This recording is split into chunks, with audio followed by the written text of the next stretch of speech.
I am 89 years old, and I am going to tell you something no mother wants to admit out loud. If your children don't visit you, stop chasing them. Stop calling with your voice trembling. Stop pretending you just happened to dial. Stop asking when they're coming next, because there is something worse than being alone. It is becoming an obligation. For 40 years, I believed I was the perfect mother. Do you know what that means? It means I never said no. It means I answered every call, solved every crisis, cooked every favorite meal, babysat whenever they needed, changed my schedule, changed my plans, changed myself. I existed to make their lives easier. And I was proud of that. I raised 4 children on my own. Their father left when the youngest was 3. No drama, no big explanation, just absence. So I became everything: mother, father, homework helper, nurse, taxi driver, financial advisor, cheerleader, shield. And I thought that if I loved hard enough, they would never drift too far. I remember the day I felt invincible. It was May of 2009. My youngest son was graduating from university. Engineering. Just like his older brother, I sat on a metal folding chair in that crowded gymnasium.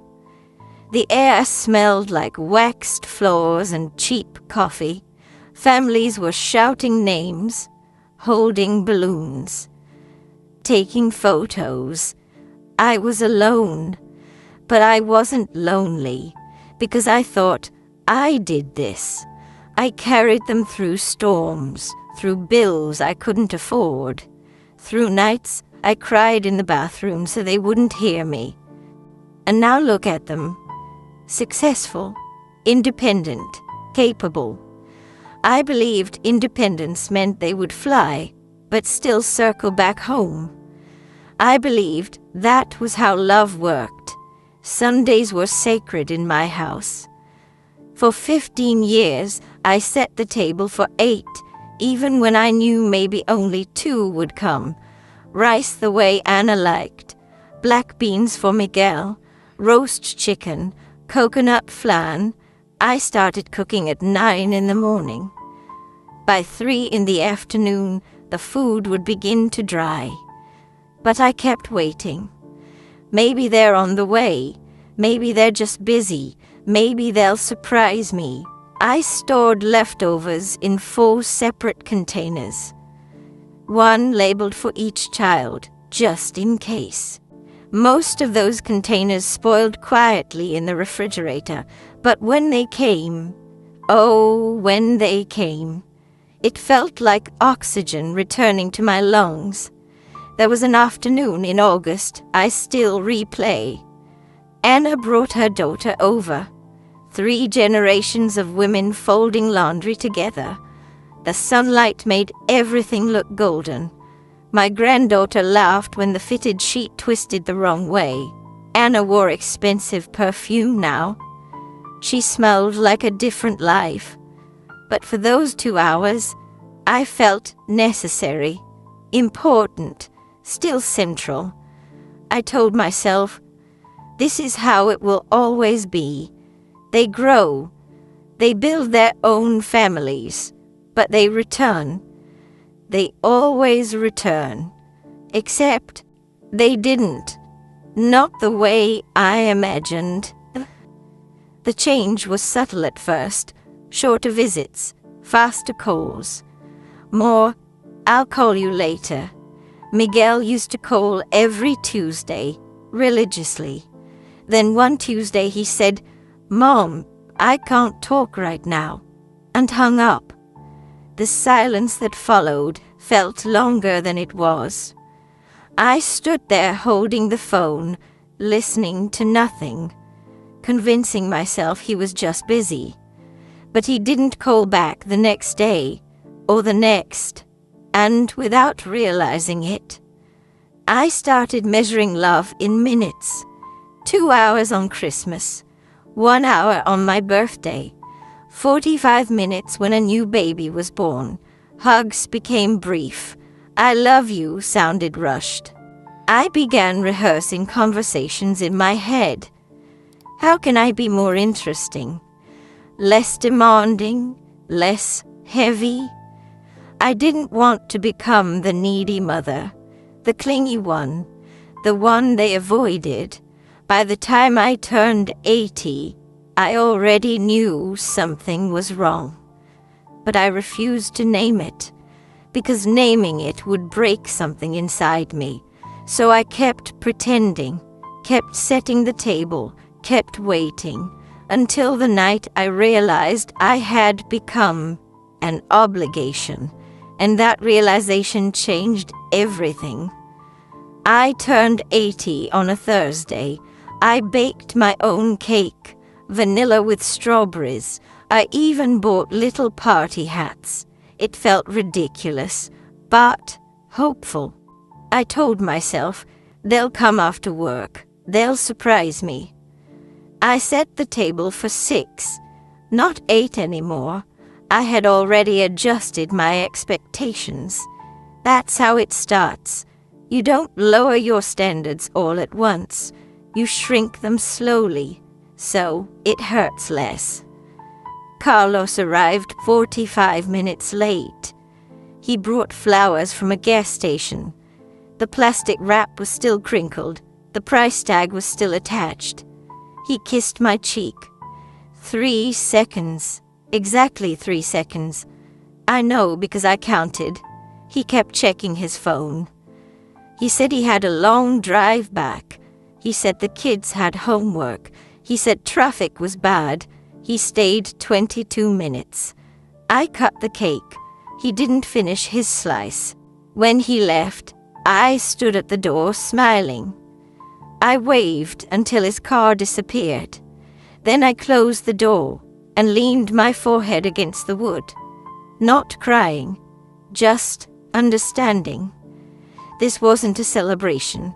It was a duty. He wasn't there because he wanted to be. He was there because he didn't want to feel guilty, and I had trained him that way. The final crack came 3 weeks later. I found out on social media that my granddaughter had won a school award. There were photos, smiling faces, my daughter, her husband, other grandparents. There was an empty space where I should have been. No one had told me. No one had called. I stared at the screen in my dark living room. The glow of it felt cold. 46 years, I whispered. 46 years I taught her mother to read, helped with homework, paid for school supplies. And now I learn about her child's achievement like a stranger scrolling. That was the night something inside me stopped defending them. Not loving them, defending them. Christmas that year was quiet. Too quiet. I had prepared a ham for 8 people. Old habits are stubborn. The house smelled like cloves and disappointment. 8 empty chairs surrounded the table like silent witnesses. The tree lights blinked softly, mocking me. I checked my phone 3 times. Nothing. They had other plans, family plans. I suppose I was no longer included in that definition. At 11:47 p.m., I sat alone at the kitchen table, and for the first time in my life, I said the truth out loud. I told them that I would always be available. I told them that my needs didn't matter. I told them that I would rearrange myself to fit their schedule. I told them that I would never complain. I told them that I would wait. and they learned perfectly. Do you know what it feels like to realize you trained your own invisibility? It doesn't feel like anger. It feels like grief, not because they hate you, but because they no longer need you. And somewhere along the way, you forgot how to be needed by yourself.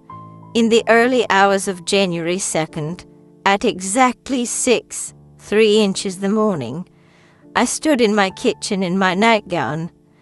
I looked at the red telephone hanging on the wall, the one I cleaned every day, the one I stared at as if I could summon love through willpower, and I made a decision that terrified me. I unplugged it, not permanently, but symbolically. I stopped calling. I stopped texting first. I stopped sending just checking on you. I stopped inventing reasons to dial. No emergencies, no guilt messages, no tears, nothing. The silence that followed was unbearable at first. I woke up every morning reaching for the phone. My hands would hover over it. What if something happened? What if they thought I was upset? What if they forgot about me entirely? The urge to chase love is powerful, especially when you are afraid of disappearing. But I held my ground, not out of pride, out of dignity. For the first time in 40 years, I let the silence exist without trying to fix it. And that silence began to teach me something. The first week was the hardest. Silence is loud when you're used to filling it. I would wake up and instinctively think, who should I call today? Then I would remember, no one. For the first time in decades. No one. It felt like stepping off a moving train. Unstable, wrong, almost selfish. For years, my days had revolved around anticipation. Waiting for a call, waiting for a visit, waiting for a message, waiting for a reason to feel included. When you live in waiting, you don't realize how much of your life is suspended. You live in conditional tense. When they come, if they call, maybe next Sunday. When I stopped calling, I stopped living in maybe. And that was terrifying. 2 weeks into the silence, I went into my backyard. There was a small patch of soil I had ignored for years. I had always planted things for them. Tomatoes for Sunday lunch, herbs for family dinners, flowers for when the grandchildren visited. This time, I planted tomatoes because I like tomatoes, not because someone would eat them. The soil felt cool under my fingernails. A bird landed on the fence and watched me. The sun warmed my shoulders, and I realized something I had not felt in years. I was not lonely in that moment. I was present. For 40 years, I had confused love with availability. I thought being a good mother meant always being reachable, always accommodating, always adjusting, always sacrificing.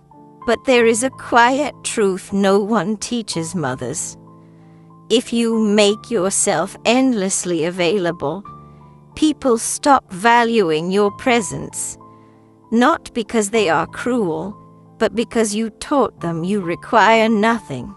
And when you require nothing, you slowly disappear. 6 weeks passed before my phone rang. I didn't run to it. I let it ring twice. Not to punish, not to prove a point, but because I was finishing watering my plants. It was Miguel. He asked if I was okay. He said he hadn't heard from me. I told him calmly, I'm fine, and I meant it. There was a pause on the other end, not tension, adjustment. He asked if he could visit Sunday. I said, if you'd like to. No pleading, no hint, no guilt, just openness. Sunday came. I did not cook for 8. I made soup for 2. When he arrived, he stayed longer than usual. He noticed the garden. He asked about the tomatoes. For the first time in years, we talked without me trying to be useful, without me trying to impress him with how much I had prepared. He stayed because he wanted to stay, not because I had created an event. That was the difference. When you stop chasing love, you find out who walks toward you. And if no one walks toward you, you still have yourself. That was the lesson. Not that my children are bad, not that I stopped loving them. I love them fiercely, but I stopped shrinking to fit into the corners of their busy lives. I stopped performing motherhood like a role that never ends. I remembered that before I was someone's mother. I was a woman, a person, a mind, a body, a soul, complete. One night, a month after I stopped calling, I dreamed I was 25 again, standing on a beach I have never seen, wearing a yellow dress I never owned, laughing for no reason at all. When I woke up, I couldn't remember the details, but I remembered the feeling. Freedom. Not freedom from responsibility. Freedom from needing approval to exist. I am 89 years old. I do not measure love by how many times my phone rings. I do not measure my worth by how often I am visited. I loved them enough to let them build their lives. Now, I love myself enough to build mine. If they come, I welcome them. If they don't, I still wake up with purpose. I still plant tomatoes. I still walk with my neighbor. I still drink my coffee slowly in the morning light. The house no longer feels empty. It feels mine. If your children don't visit, don't call them crying. Don't beg. Don't make yourself small. Live. Fill your days. Become interesting to yourself again. Because love is not proven by pursuit. And dignity is not selfish. It is necessary. After 89 years, I finally learned something simple. The perfect mother becomes invisible. The whole woman does not. And I am too old to be invisible.